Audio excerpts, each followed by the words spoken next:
Hi everyone, today I'm going to be talking about Jane Goodall, a book review. I'm going to be reading it. I'm Cece, I am 7 years old and I simply love reading. They take me into adventures and I love getting lost in words. So about Jane Goodall, she is real.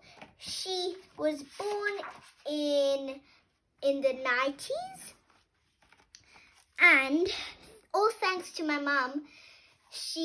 My mum brought me to my friend Bianca's house and then I got it from her on Christmas in 2019.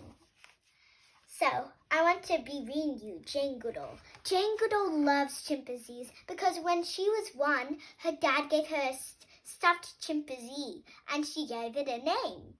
So let's read Jane Goodall, Little People, Big Dreams, to find out what happened and what the chimpanzee's name was. Jane Goodall. When Jane was a little girl, her father gave her a stuffed chimpanzee called Jubilee. She carried him wherever she went.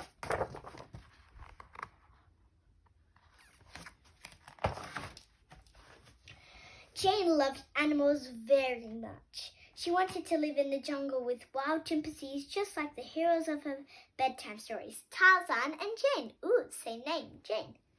At night, her mother read her their adventures. But Jane could not afford to go to university to study animals, so she would have to study them in her own way. She saved every penny she had until she could buy a boat ticket to Kenya in Africa.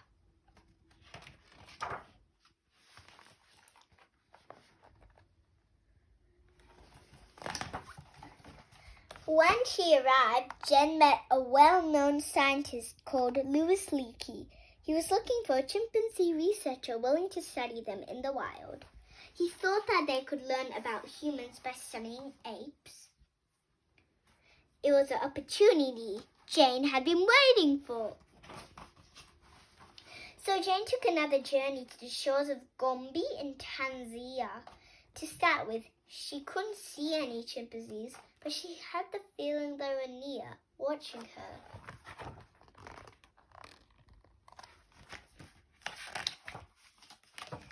She decided to sit quietly in the same spot day after day. Finally, a small group of chimpanzees appeared and let her sit with them. Jane accepted into their family.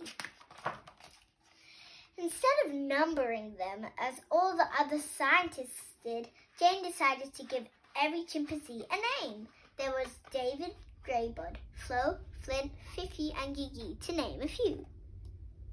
Flo, Flint, Gigi, David, Fifi.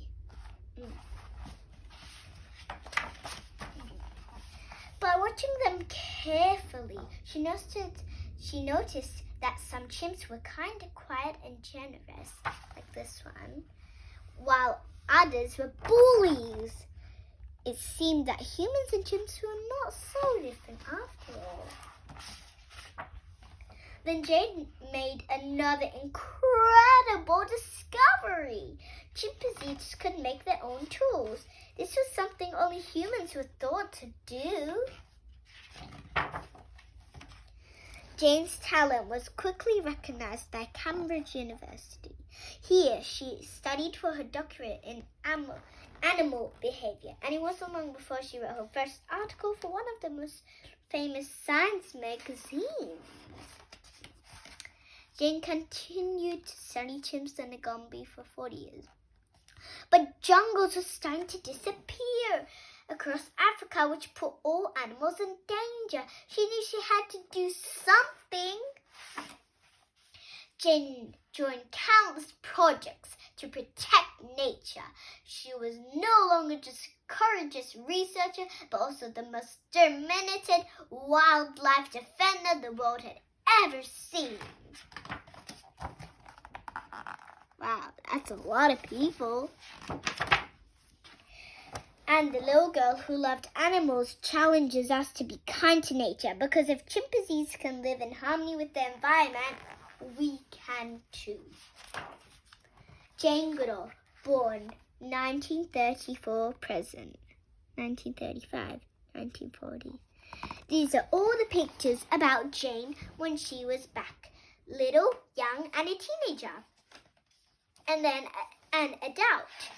So now that you know that Jane Goodall was a courageous researcher and she was willing to give her heart to protect the nature and to protect chimpanzees and animals. I hope you enjoyed reading this book with me. Bye. See you next time. Thank you for listening.